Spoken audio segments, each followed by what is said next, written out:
Ah yes, Atlus games. I swear to God, they've been stalking me my entire life. Looking cool, Joker! Atlus games were always an excuse to keep me indoors for another 100+ hours, contemplating the true nature of free will while min-maxing my team until 3 AM. And if you ever played an Atlus game, you know that their games are a hot mess. Hot, funny, enjoyable, and batshit crazy mess. Like Persona 2, when you have to navigate a dungeon that looks like a Windows 95 screensaver and fight resurrected Hitler that is actually a Lovecraftian god in disguise. Or Digital Devil Saga, where they basically decided to throw the whole Buddhism lore into a Mad Max setting. And you also can eat your enemies. Or Raido Kuzunoha, where you fight Rasputin, who comes out of a Matryoshka doll. I'm not even joking. It's like Atlus has a monkey that throws darts at a board that decides the next game's setting. Oh, she came up with Gary Coleman. The idea balls drop into the joke combine and form a part of the new script. Laundry, date, winning, Mexico, Gary Coleman. Or Shin Megami Tensei Nocturne, the game that sorted normies from real nerds and also had the weirdest ad campaign. We can vote for Shin Megami Tensei Nocturne. But that's so much. Oh, but it's worth it. Shin Megami Tensei Nocturne would never take advantage of our innate gullibility. Ooh, that's good news. Thank you, Shin Megami Tensei Nocturne. And fast forward to 2024, it is Atlus' 35th anniversary. Damn, these series are older than I am, and when you're over 30, surrounded by brand new baby-faced actors in every movie, finding something older than you is a weird kind of comfort. Naturally, there's no better way to celebrate such an impressive milestone, decades in business, a metric shit-ton of genre-defining titles, and the creation of Mitsuru, of course, than creating a love letter to the entire franchise. One that plugs the best bits from every game and blends them into a beautifully brewed concoction. So today, ladies and gentlemen, we're going to thoroughly enjoy, review, and complete all achievements for Metaphor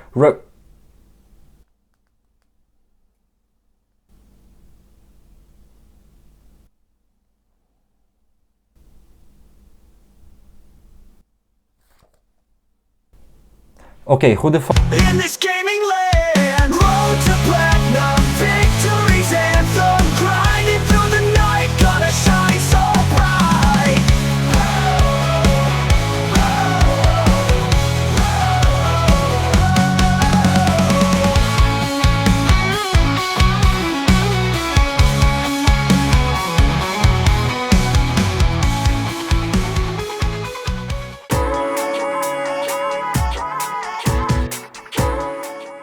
So yeah, here we go. Metaphor ReFantazio. A long-awaited game that's supposed to be that Persona but not in a school setting finally kind of game. And I truly thought of it that way. I mean, it does resemble Persona, no doubt, but it also matches the mainline SMT games like SMT5 just as much. I'd say it's a mix of Persona and mainline SMT. We've got archetypes, analogs to Personas, and we've got a press turn system which, come to think of it, was never fully featured in Persona series. I'd even go so far as to say that Persona got an abridged version of press turn. There were no icons showing how many press turns you had left, and missing or having enemies absorb or repel your attacks wasn't punished nearly as severely. I think that's why Persona games are notoriously easy for seasoned players. And we have all this stuff in Metaphor. If the enemy repels your attack, whoopsie daisy, your turn is over and you get to eat shit from all 6 skeletons. Yeah, good thing those skeletons are not mind goblins.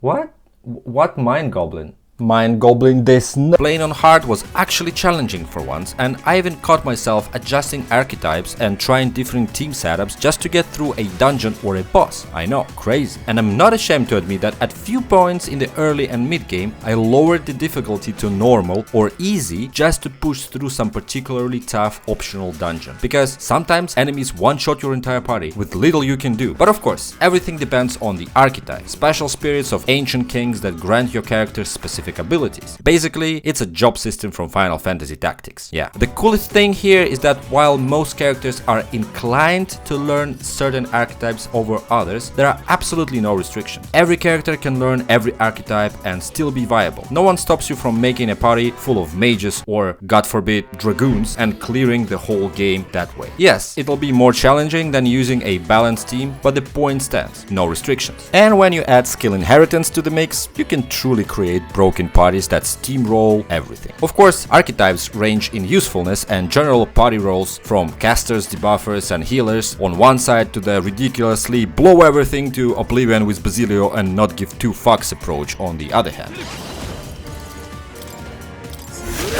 Emotional damage. By the way, I really misread that attack at first, and I was wondering why would someone want to destroy wontons, and what does it have to do with attacking people with an axe? But apart from fighting, we have our peaceful days when we wander different towns, leveling our bonds and upgrading our virtues. And boy, Atlus finally got it right. So if you suffer from crippling FOMO like me, this game is perfect for a puny little neurotic mind, because now it's totally manageable to do everything in one playthrough without meticulously following a 100-page guide, save scamming or living with zero tolerance for mistakes, or else you miss that Aegis rank 10 before the final boss. No.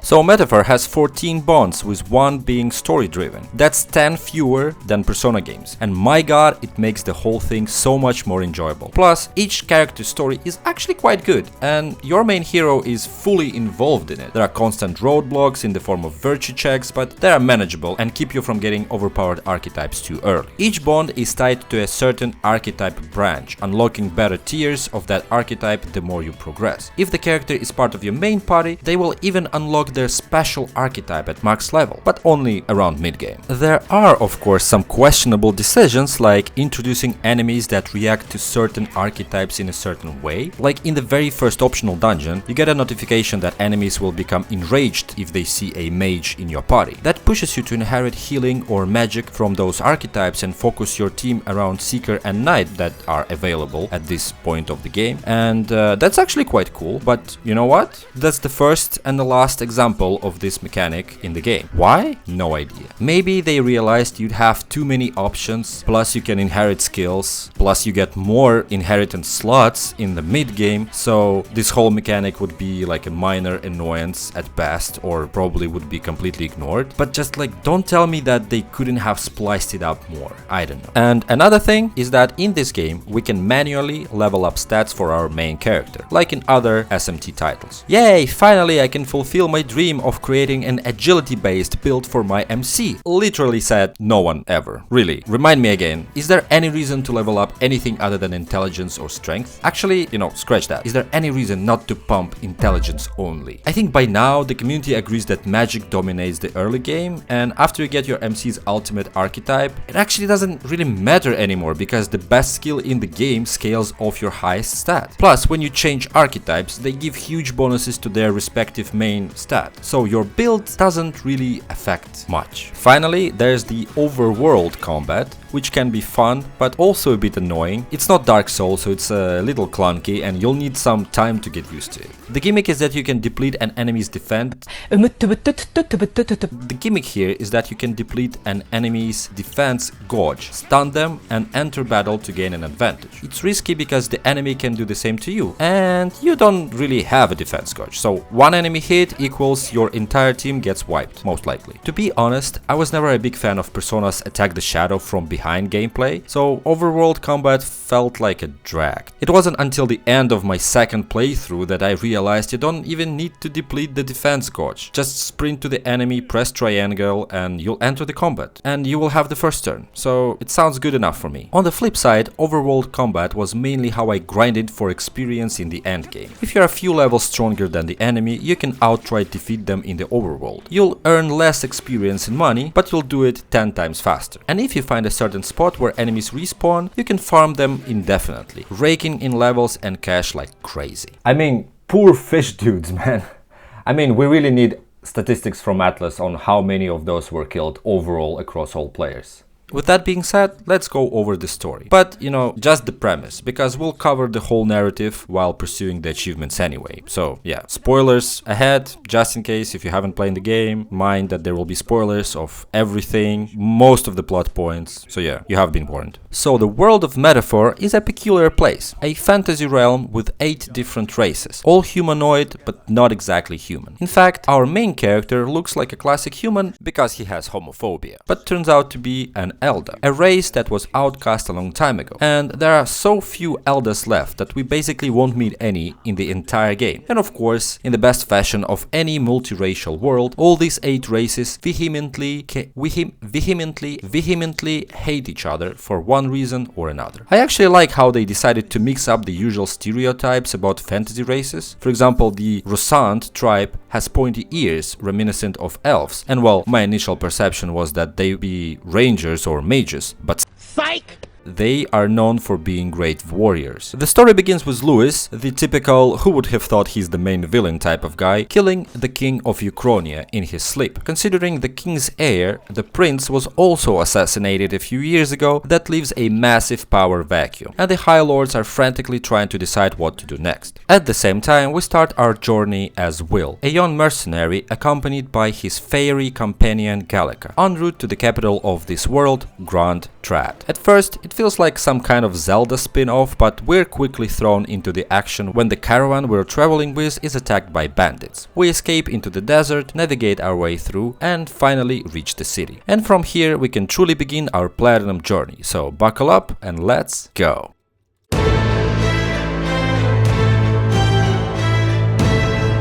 So the game has 44 trophies, a decent number, and basically all of them can be done in one playthrough, except for one, beating an Uber boss. This is pretty standard for Atlus games, and a second playthrough, despite being a major time sink, acts as a safety net. If I mess something up and can't do it in the first run, I can just complete it on the second one. So, after arriving to Grand Trad, Gallica explains that we actually came here to enlist in the army and head to the northern border fort. Turns out that the king's heir, the prince, was not actually assassinated. He was cursed and is now stuck in a perpetual coma that's slowly draining his life force. And apparently we are working for a group of people who protect the prince and hide him in an unknown location. Of course, the curse was cast by Louis, and if we kill him, we can lift the curse and save the prince. And the whole plan to enlist in the army was basically to meet our contact from the secret group and go back to the capital. Wait, why do we need to travel across the country only to return instead of just meeting in the capital in the first place? Well, of course, aside from giving the game an excuse to throw us into a couple of tutorial dungeons.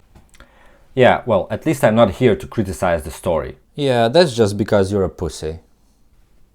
Excuse me? Anyway, before we even start progressing the story, I absolutely irritate Gallica by asking her for info 100 times to get the "Hey, listen" achievement.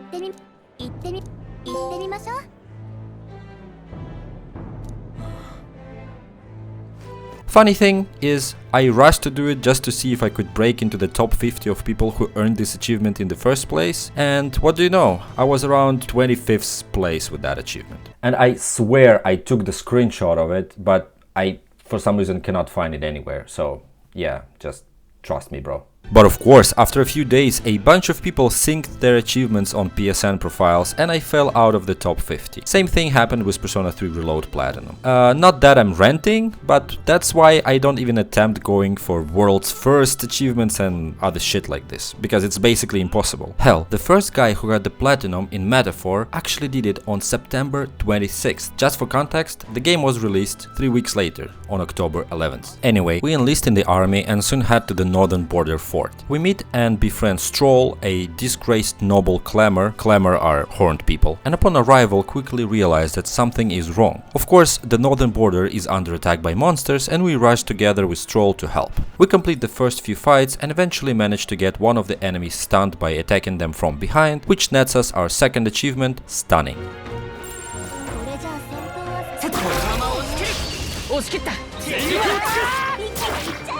We progress further into the fort and eventually face our first human. And that's one more thing that amused me right off the bat. This grotesque grotesque creatures with actually amazing designs, not gonna lie, are called ningen, or well, humans. Why? No idea, but I'm intrigued by the mere ontological concept of it. But of course, it's a tutorial boss, so there's not much we can do strategy-wise. We do literally zero damage to him until he defeats us. Will awakens his archetype, the Seeker, and with our newfound power and the fact that the boss is conveniently weak to wind attacks, we take him down. We finally meet Graius, our contact we initially came to meet. After a quick reconciliation with our new allies, we decide to spend a night in the woods, earning the Allies United achievement.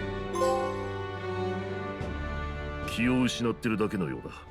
ここなら少しは休めるだろう。 Literally the next moment, during our sleep, we are summoned to the Academia, where we meet Mor, our guide in the world of archetypes. We unlock his bond, which also unlocks the Seeker archetype for all characters, netting us another achievement.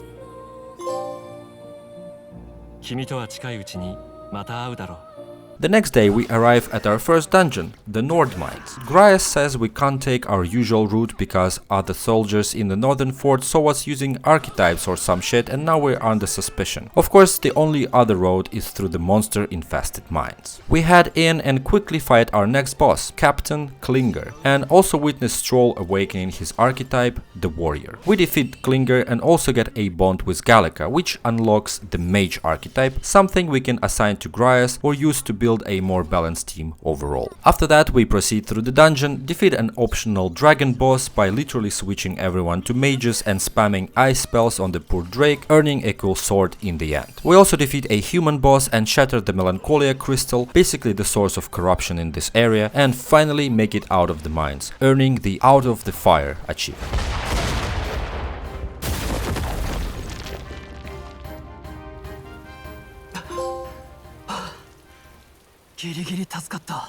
We get back to the city and meet Fabienne, the owner of the Honeybee Inn, our HQ in Grand Trad, and Maria, Graius' daughter. So Graius believes that Louis is the one who put the curse on the prince and plans to assassinate him during the king's funeral ceremony. It will be the best time to do it since Louis will have his guard down. And considering Graius didn't really got his own unique archetype cutscene, I think we all know where this is going. During the funeral, the king's ancient magic lifts the castle out of the grounds and the dead king's voice announces that the new king should be chosen by the people. He also declares that the king's magic will ensure a clear and honest vote. Graius still tries to kill Louis, but because Louis already has a lot of followers supporting him as the new king, he is protected by the ancient magic. So Graius is killed, Louis orders his sidekick Zorba to steal the royal scepter from the cathedral, launching us into our first story dungeon. Before going in, I spent some time leveling stats and completing a couple of quests to buff the team. Even then, the cathedral dungeon is quite the gauntlet to say the least. Inside, we meet and recruit Halkenberg as our new teammate, and pretty soon she also awakens her knight archetype during the boss battle with undead Graius, who was revived by Zorba. During the fight, I also used the synthesis skill for the first time, netting an achievement. Synthesis is a special attack that requires two archetypes to act together. There are a lot of synthesis skills, depending on the archetype combination, and there are usually stronger versions of the skills archetypes normally have. It also eats up two press turn icons, but there are ways to mitigate that in the endgame.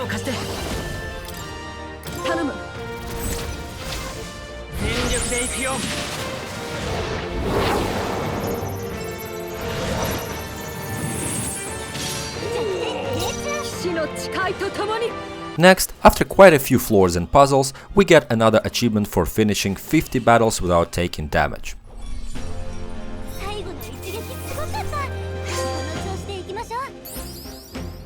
And finally, we meet Zorba himself, and he is your typical necromancer fight. But of course, if you thought defeating him was enough, well, think again, because right after his loss, Zorba also revives a giant human in the cathedral yard, Homo Avades, an awesome boss clearly inspired by Bossk. In any case, we finally defeat the boss, complete our first story arc, and earn the Calamity Averted achievement in the process.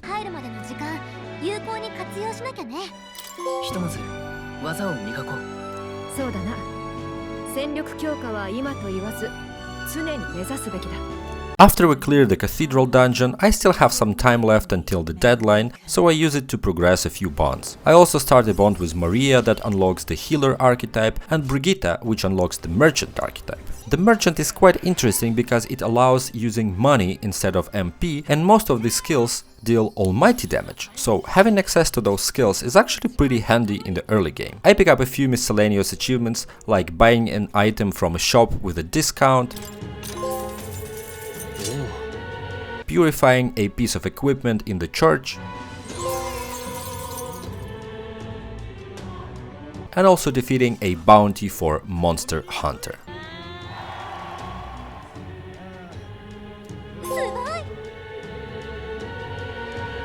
After the deadline, the story progresses with High Priest Forden of the church announcing a tournament to decide the new king. Anyone can participate and prove themselves to the people, gather followers, and so on. They also announce that different trials will be held in each of the 3 capitals of the empire. The first one will be held in Port Brylehaven, where all candidates must bring the biggest and baddest bounty they can find and apprehend. We get our own gauntlet runner, a massive ship/robot that we use to traverse big distances relatively fast. We head to Martira, a relatively small town, to help its people catch a kidnapper named Heismay, who we plan to bring to Brylehaven as a bounty. We meet Barden, the captain of the town's guard, and Joanna, the headmistress of Martira. They quickly tell us where to find Heismay, and it is in the middle of the desert. So after some more questing and leveling, we go there. We fight a giant worm boss, only to get eaten by it, and then tackle an awesome dungeon inside the worm that reminded me of that level in Devil May Cry 3 when Dante gets eaten by a Leviathan.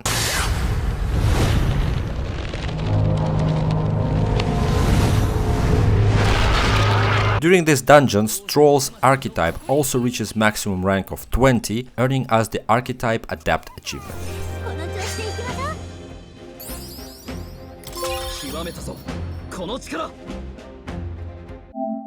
We find Heismay, who turns out to be a Uchief, a race of adorable bat people. But despite looking super cute, he's actually an old man with the soul of a samurai, so he instantly became my favorite character. I mean, yeah, literally me. Yeah, but also fake and gay. And also, give me back my bottle. And of course, Heismay is not a real kidnapper. I mean, just look at him. The team assumes he's being framed, and the actual kidnapper is someone from Martira. We go back and confront Barden, who doesn't know anything about it, but decides to help us anyway. We discover that the real culprit is Barden's right-hand man, whose name is... I don't really care what his name is, and I won't even bother to look it up. We chase him into the castle sewers and rescue some of the kidnapped kids before returning to the surface. From this point, we begin our second story dungeon. Heismay also awakens his archetype, Thief. With this new power, we get an achievement for stealing an item from an enemy. And actually, stealing is a very useful skill in the game, as you can steal rare weapons and accessories from most mini-bosses and strong enemies. So really, don't sleep on this one. While in the Krigantes Castle dungeon, we also inflict ambush damage against stunned enemies 100 times, netting another achievement. And I don't really want to drag this out too long, so eventually we discover that Joanna, the city's mayor, is the main culprit. After losing her own child, she somehow adopted a human as her new baby and was constantly kidnapping kids to feed them to the monster. Wow.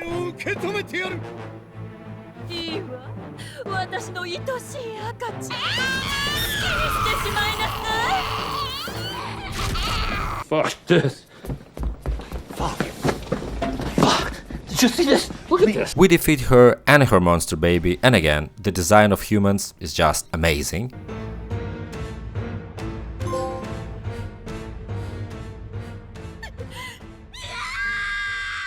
In the end, Joanna realizes what she has done and surrenders to us, promising to come to Brylehaven on the day of the contest as our bounty.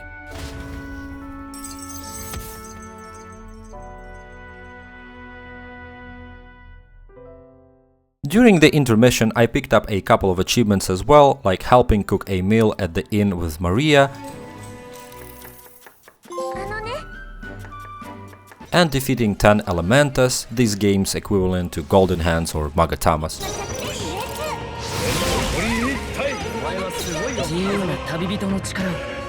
Upon arriving to Brilhaven, we present Joanna as our bounty, which makes everyone drop their jaws and also gives Forden and the church a juicy slap on the ass. Welcome to the club, buddy.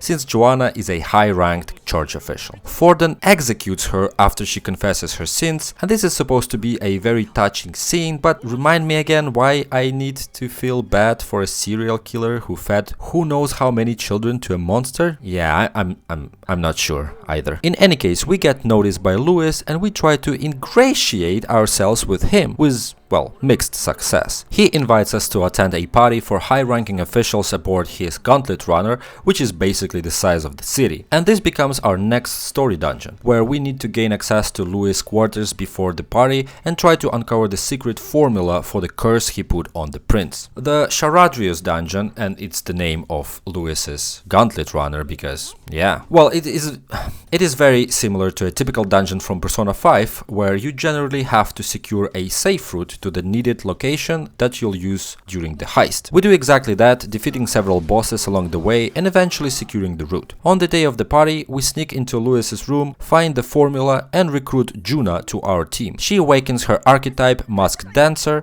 which is basically one big Persona reference, and we defeat Glodell, one of Lewis's sidekicks.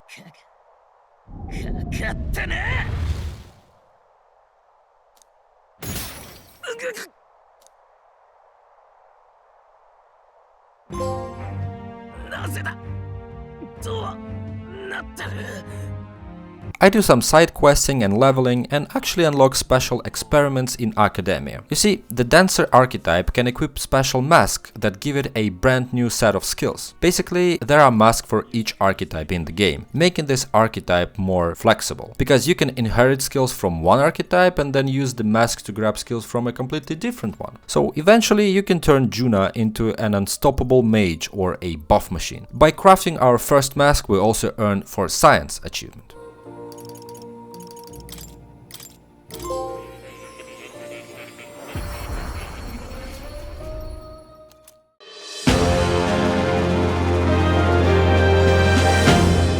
Juna joins our party, and while Lewis is kinda suspicious of us now that we have killed one of his guys, he can't really prove anything, so he tasks us with retrieving a legendary dragon spear from the Mustari Islands. Mustari, the three-eyed people, are known for following their own religion instead of the Sanctism, which is largely worshipped by all other tribes, so they are considered sort of pagan or outcasts. The entire shtick of this second trial is to bring back a relic, which is basically means pillaging some lesser tribes for their riches. You know, like the Crusades. What's this? Oh no. Oh god. No, that's my book!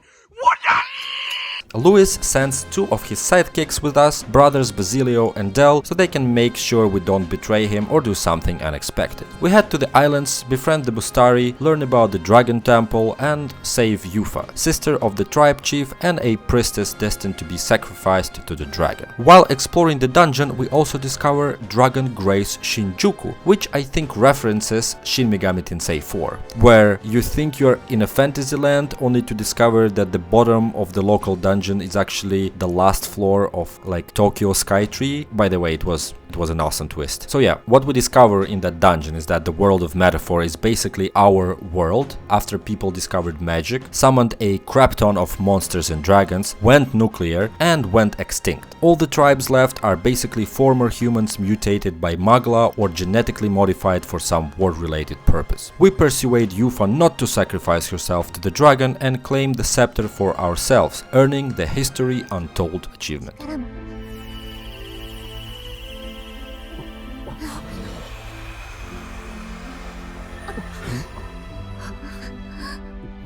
あれはもう一つあったなんてこ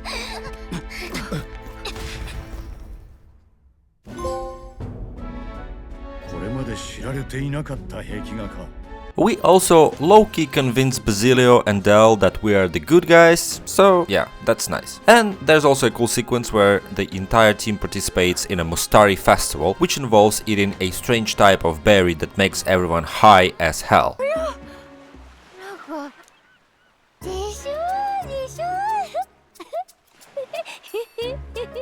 何？二人の笑い方がおかしいんだけど。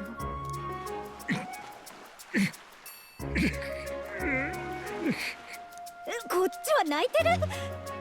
昔はこれを使って神との対話を行ってたみたいなのでしょ。そう。 Finally, we reach the third capital of the empire, Montario, basically the local Vatican, because this is where the main seat of the church is located. On our way there, we create a copy of the spear, planning to give Louis the fake, while we assassinate him with the real one, since it supposedly can pierce ancient royal magic and all his other buffs. But of course, the assassination attempt fails again because apparently legendary spears can't penetrate plot armor. However, we do defeat Louis in a duel, though he is basically at 10% of his power, but it still nets us mission accomplished achievement. これどういうこと？呪いの茨が消えてない。 After seemingly killing Louis, we realize Forden was responsible for the curse, because the prince remains comatose. Louis reappears the next day and Forden attacks him with the dragon spear, but alas, it's the fake one we gave Louis in the first place. Louis kills Forden with the real spear and also blasts Del, who was trying to protect innocent bystanders from his death ray. Del's death instantly gives Basilio an excuse to join our party to avenge him, unlocking the Berserker archetype.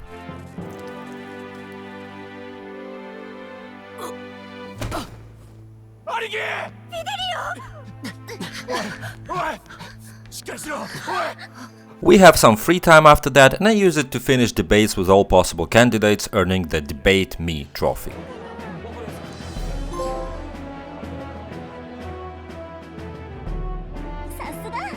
And also complete all the books in the Gauntlet Runner for Bookworm. Finally, Rella Cygnus, Juna's adoptive sister, is revealed to be the one who cursed the prince under coercion from Forden. We find Rella in the Magic Academy, which clearly was meant to be a separate dungeon but was cut for some reason, so we just kind of fight Rella in front of the dungeon and yeah, that's it. After defeating her, she admits she cursed the prince and encases herself in ice. By doing so, the curse is also lifted from the prince.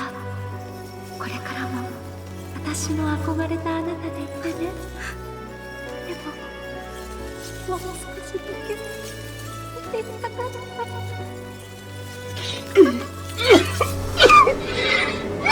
Louis challenges Will to a duel at Grand Trad, and during the duel he uses his power to transform Will into a human, causing the public to turn on Will and forcing the party to flee to the Elder Sanctum, where the original prince is hidden. We discover that the prince has already been killed by Zorba, but we also learn that Will is a prince, or more like the embodiment of prince's hopes and dreams. A prince's will, alright? With that realization, we merged with the prince's body and become one, changing our appearance and unlocking the prince archetype, easily the best archetype in the game.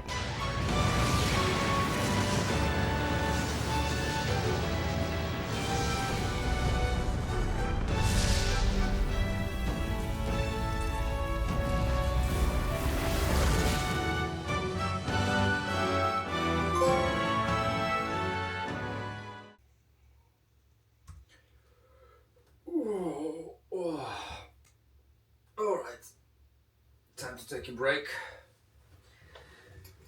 Maybe order some pizza, I don't know. Oh, so tired.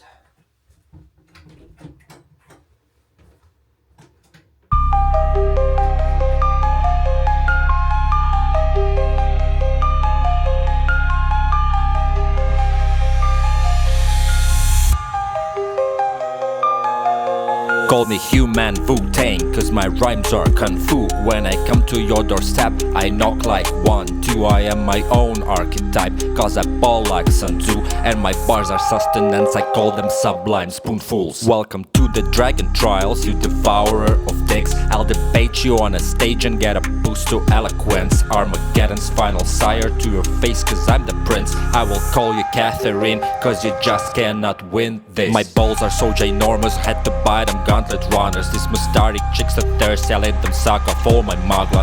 The streets are so almighty, like my archetype is tycoon. I'm spending all this zany, call it drug and grace Shinjuku. I am so over leveled, I reflect and drain your breast turns. Hit you with the DD buffs like Matador and not to turn. Call me Hitler Diaz, cause I am your progenitor. I ReFantazio your mom, but only as a metaphor.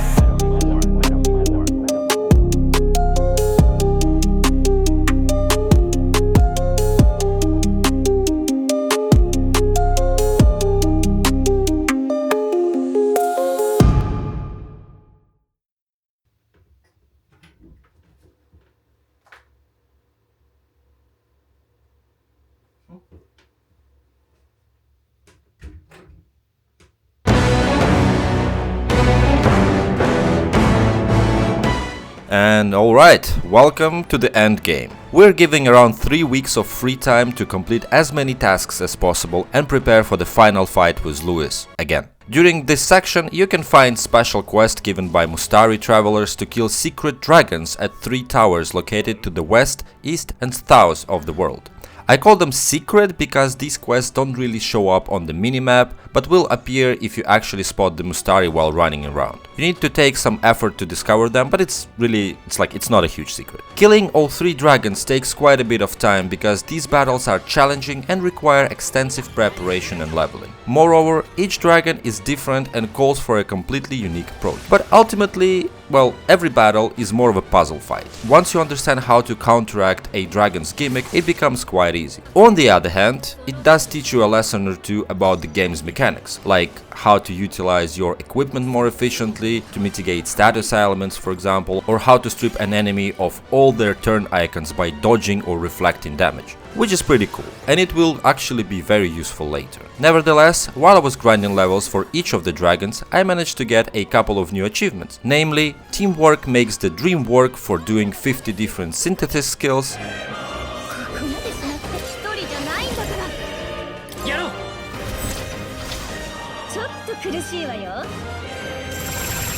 I also made all possible gold beetle exchanges.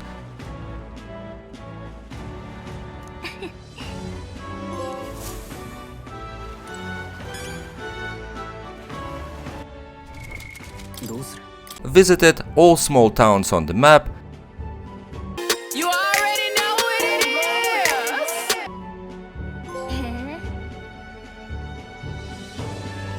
is! Spent a total of 100,000 rev using skills that consume money.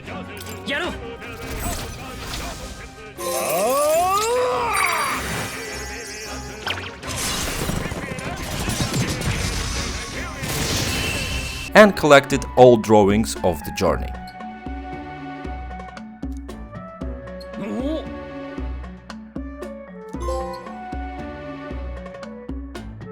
And finally, I also managed to get all bonds to maximum level. Surprisingly, it wasn't all that hard to do. I mean, the game has significantly fewer social links than Persona, so it's very doable without any guides. And even if I hadn't been able to do it, it's even easier on the second playthrough because you retain all your royal virtues.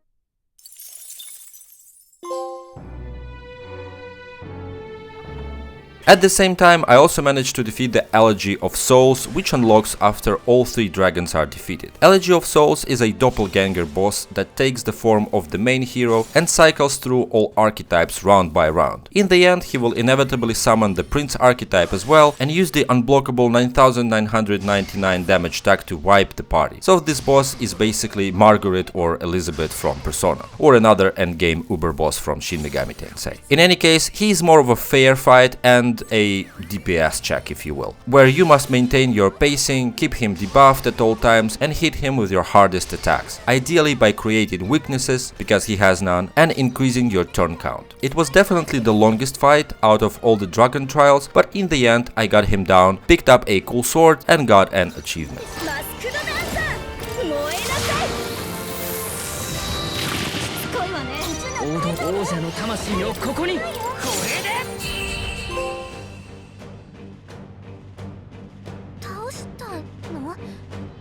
And finally, it's time for the final dungeon. Or is it? So we head into the skybound avatar, the giant palace floating in the sky. The dungeon is quite lengthy, with several floors blocked by solidified human anxiety, so we must defeat mini-bosses to clear the way and move on. In the end, we fight mutated Zorba, who is, to be honest, quite easy. But that's mostly because I was already overleveled by doing the dragon trials, plus fighting those dragons helped me devise a couple of team setups that demolish everything in their path. So Zorba goes down, now for good, and we confront Louis, who tries to persuade us to join him one last time. Fun fact, you can actually agree and get a bad ending at this point. But of course we massively flip him off, and instead of the final fight, he blasts off to the Tyrant Star, the last really for real last dungeon of the game. And we also get the Skybound Hope achievement.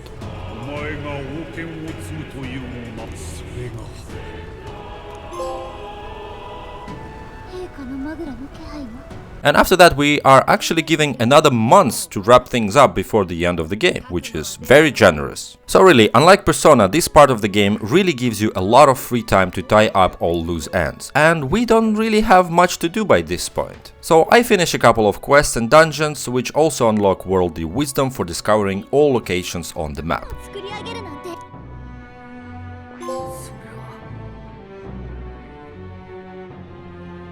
I also return to Martyra and try the courage test again and get at your own risk. It seems that the more courage you have, the more difficult the challenge becomes. So if you attempt it with max courage, you'll get the achievement right away.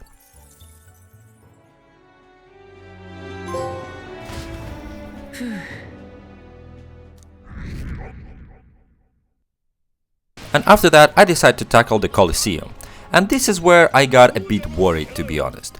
You see, there's only about a week or two left until the deadline, and you actually can't finish the Colosseum in one go. The achievement unlocks only after you do 30 consecutive gold class battles and win. And to reach gold class you have to go through bronze and silver first, each having 3 ranks like bronze 3, bronze 2, bronze 1 and so on and so forth. And you have to complete them before you can advance to the next tier. Safe to say, this takes a lot of time because you can only do one battle before time advances. But to my relief, I also realized that you can visit the Colosseum both during the day and at night, so you can advance 2 ranks per day. So after just a couple of days, I managed to reach gold rank and blaze through 30 battles, annihilating everyone with the prince.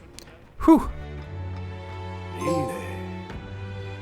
I also used the remaining time to go fishing with Haismei, and you can only fish while traveling through the Mustari Islands, which is a bit inconvenient if you ask me. It would be great if there was a stationary fishing spot somewhere in Brylehaven, for example. But oh well. We go on a short trip where I managed to get a couple of rare ingredients, like the Lord of the Lake, to craft the sublime spoonful, the last recipe needed for King Cuisine.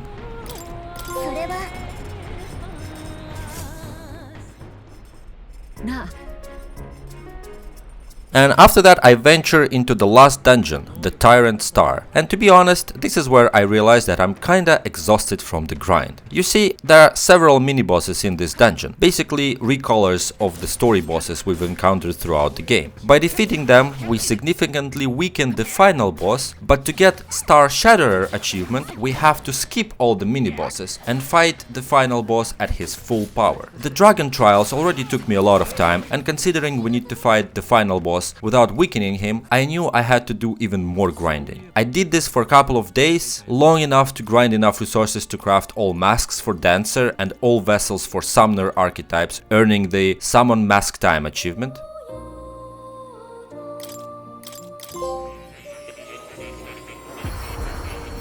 But then I just stopped playing for like a month because it wasn't all that interesting anymore. So I took my time, and after finishing Pacific Drive and making a video on it, I felt my grind capacity replenished, so I went back to Metaphor and actually realized I was basically done with grinding. My team was like level 86 plus, and maybe after 15 minutes I managed to get Archetype Hero for mastering all archetypes with the protagonist.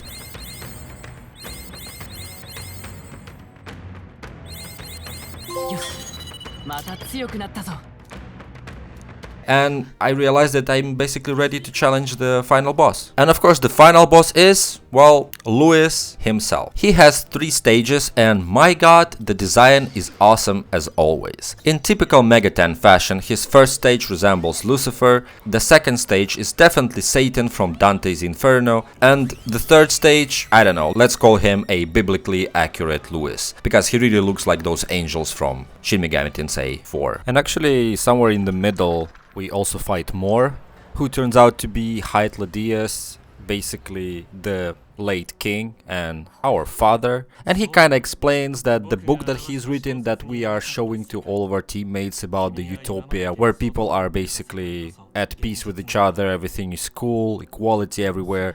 It's a fantasy that he conjured up based on the information and his own hopes and dreams about the previous world before the war with the dragons, and oh my god, some shit like that. I didn't even listen. It's all a metaphor to our ReFantazio basically.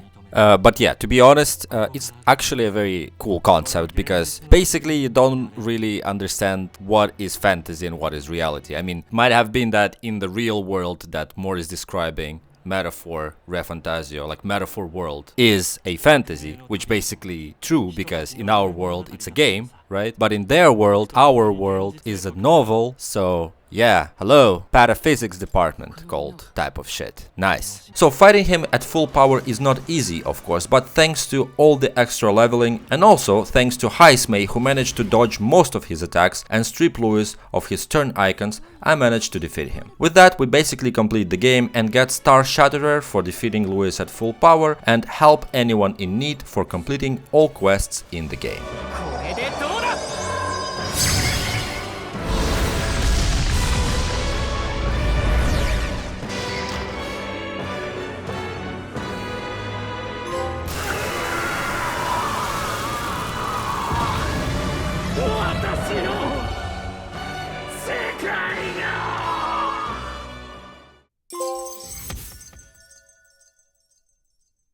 So Louis is defeated, Will becomes the king, and he's crowned. After that we see the epilogue with world 1 year into our rule, and everything is peaceful with people of different races getting along. But there's one more thing lurking in the shadows. Unseen by people dazed by peaceful times, a monster so horrifying that Will must take off his crown and cloak one last time to do one final deed. And this is the dreaded, the horrifying, the absolutely agonizing Sword Surfer achievement. Yeah, I kinda forgot it exists, to be honest, considering the game has fast travel to practically every location and you don't get many opportunities to sword surf. The fact that you cannot sword surf in dungeons doesn't help either. The final nail in the coffin is that in my favorite fashion of achievement descriptions, it just says you have to travel a significant distance, so there is no way of knowing how close you are to completing it. And if that was the last nail in the coffin, the thing that seals the coffin in a cement is that I don't really know if the progress for this achievement carries over to New Game Plus, so I have no choice but to do it now. Fortunately, we get one last section where we can wander around the city undercover and speak to all of our bonds in typical Persona fashion, and I use that time to fly around on my sword in circles for about, I think, 30 minutes until the achievement pops.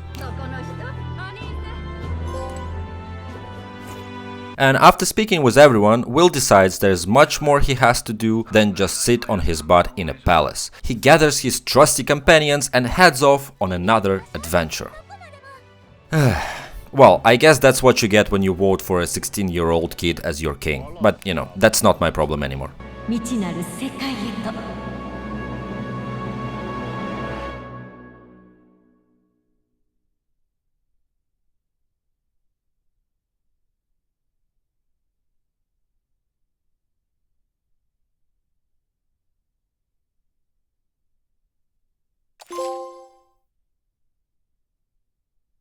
So yeah, after this, there's only one achievement left to get the platinum, defeating the secret boss, the Red Scale Apocalypse Dragon, which is only available in New Game Plus. You can actually get to him as soon as you gain access to Academia, but for some reason levels don't transfer in New Game Plus, so you basically have to play through about maybe 80% of the game to unlock all needed archetypes and farm levels again. I'm not going to bother you with this, as all I did was use 4 merchants to basically blast through all bosses with crits and almighty attacks. And I was getting no damage victories for most of the boss fights, earning me a little bit more experience than usual. Not only that, I also managed to defeat all Dragon Trials and Elegy of Souls without taking damage at all. Oh, and did I mention I started on Regicide difficulty? So yeah, I'm kinda proud of that, and you can check out the videos on how I did it in a separate upload. So when it came to the Red Dragon, I resorted to Sublime Spoonful method of defeating him. You see, Sublime Spoonful is the rarest recipe you can craft in the kitchen, and it's an item that gives you 4 additional turn icons upon use. Over 2 playthroughs I managed to craft 8 of them. Yeah, the crafting materials for this include a gauntlet mushroom that you actually cannot buy anywhere and only find randomly when checking the pantry. I checked it every day for 2 playthroughs and still only got enough ingredients for 8 spoonfuls. And this is considering I have a double cooking buff from Maria. So yeah, this item is super OP, but getting them is a chore itself, so I feel no remorse using it. In any case, all the guides that recommend this strategy tell you to craft at least 20 of these to defeat the boss, and I used 7, so I consider that a win-win. And just like that, after another 8-hour run for New Game Plus, I finally took down the Apocalypse Dragon, and with that we get the last achievement and the Platinum Trophy.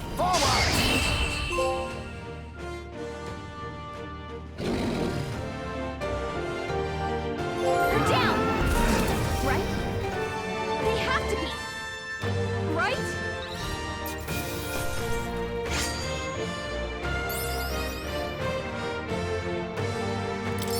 Not bad.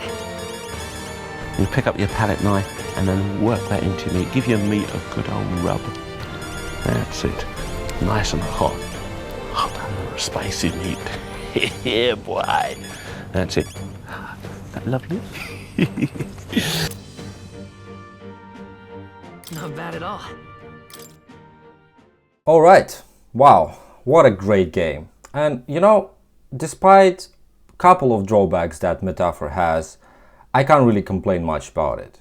You know, in the end, this is really a quality product that... Alright, well, I mean, the game is great, the characters are great, pacing, story, everything. Mate, are you okay? Do you need a mint or something? No, I think it's just your weak aura is giving me throat cancer. Alright, that's offensive. And like, if you have anything meaningful to say, you know what? Yeah, let me sit there. Well, okay, go on. But don't say anything inappropriate, okay?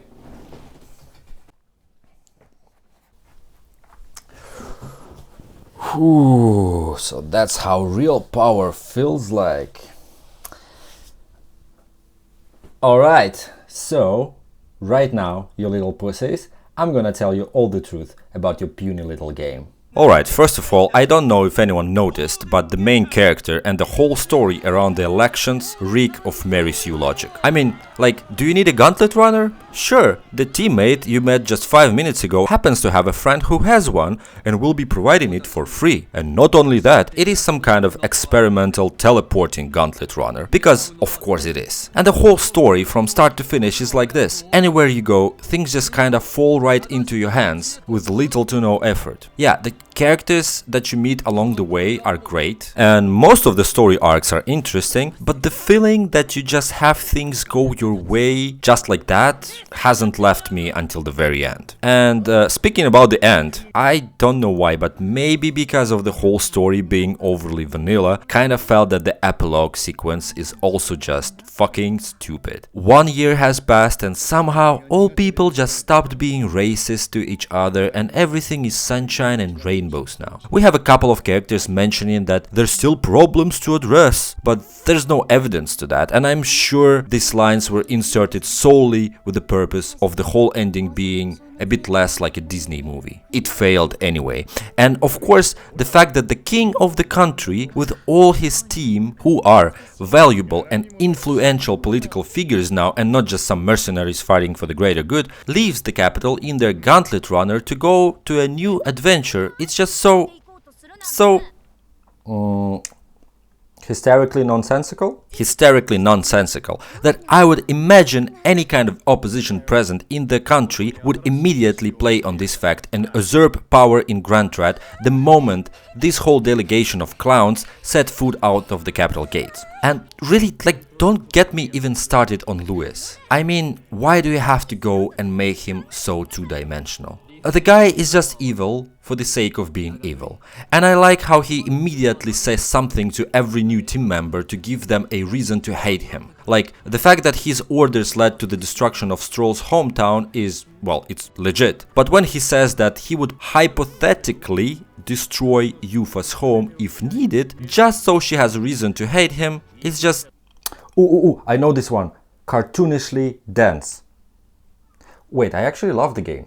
And also the fact that we don't know anything about Louis, like why he is the way he is. I understand that he's an Elder and probably has a grudge against the whole world, but Will is also an Elder and he doesn't, so what gives? I mean, I understand that it should be the same thing as, for example, in Persona 4 or 5, where the main villain is basically an upside-down arcana and represents all the negative aspects of that arcana or of the main team, main hero and stuff. And man, I mean, at least we know Akechi, his backstory and why he's the way he is. And that is what makes him an interesting and memorable villain. But Louis is just like there to be the final punching bag on your way to becoming a king and nothing more. And he is not even a puppet, you know, because I thought that in a typical Mega 10 fashion, Louis will be like just a front villain and there will be some kind of a god or, I don't know, creator, angels, demons, Lucifer, Yahweh, whatever, who is actually behind Louis, like pulling the strings, and we will fight that some kind of a deity in the end, you know, well, you know, usual Mega 10 stuff. But no, Louis is the final boss and Louis is the main villain all the way, and there's nothing else to it. So yeah, and like he even dies like a loser, saying something like, "You still don't understand what I wanted to achieve." Yeah, man, maybe because you haven't taken your time to explain anything, I don't know. All these speeches about the rule of the strong, I don't know, it may find resonance in a couple of 14 years old, but most of them just went by me. And really, like, I'm really disappointed, because Louis should have been a great villain. I mean, when I saw Zorba, who is like Louis's right hand, right? And he's also half Mustari, half Clemmer. I thought that perhaps Louis is, you know, that type of a guy, you know, who actually gives outcasts, because he's an outcast himself, a chance to do something in life. It would be great to see most of his henchmen to be like half-bloods or other marginalized races, basically making him like the Che Guevara of the world, you know, a rebel, a truth speaker, a Robin Hood, if you will. So he would be a power-hungry maniac, but he could have a little bit more depth in it, like he is protector of people who were not born as lucky, who were not born with a silver spoon up their ass. And that would be actually great, and that would show that like the main hero and Louis, they are not all that different, they just have different approach to that situation, to the situation of kingship, right, of kingdom. And but essentially like their essence is the same, that they want to give people power or they want to help people. But no, apart from Zorba, Basilio and Del, his army looks just like a regular army. So I don't know. And yeah, in the end, the game itself is a good product. But I feel that we're still, you know, in a high school setting, just, you know, scaled to the size of the kingdom. So yeah, in the end, did I actually like the game? Absolutely. But I still think that developers should have worked a little bit more on the main characters. Alright, are you done? Yeah, and also, Yufa is the best girl. Fine, get the hell out of here. Yeah, Yufa is the best girl, my ass. Everybody knows that the best girl in this game is Haismei. Alright, anyway, let's get to the rankings. So I would give Metaphor a 6 for story, 6 for replayability, as I would definitely replay it sometime later, maybe with some gimmick team, or when a Metaphor ReFantazio Royal comes out, I don't know, we'll see. Definitely 9 for enjoyment, because gameplay wise the game is near perfection, and 7 for trophy design. I'm not a big fan of replaying the whole game just for the sake of one achievement. If it wasn't like that, it would be an 8. And generally, I would like to compliment the game for creating something new, yet again, with the press turn system. I swear, with every game, the system is, well, basically the same, but it feels quite different, and it's awesome. And also, I would like to compliment the game for nearly perfecting the free time and social links mechanics. Like 14 bonds instead of 20 is definitely a great decision that reflects in quality. And finally, I don't need to follow a guide with zero margin for error to see most of the content. So overall, the game gets a solid 7 out of 10 from me. I definitely like where this is going and can't wait for more unique IPs from Atlus in the years to come. Or even a sequel, I don't know. But I guess right now we are waiting for Persona 6 announcement. And maybe it's just my small preference, a remake of Persona 4, because Persona 4 is the best game in Persona series and probably the best game in all SMT. Yeah, shut up guys. Alright, thank you guys for watching this video and I hope you liked it. And if you didn't, just thank you for watching until this moment, that's also amazing. Likes and subscriptions are greatly appreciated as I want to get to at least 500 subs this year. So if you don't agree with me on something or have any kind of suggestions, feel free to leave a comment and I'll see you next time. So yeah, thanks again guys and see you soon. Cheers. Yeah, cheers you fuckers.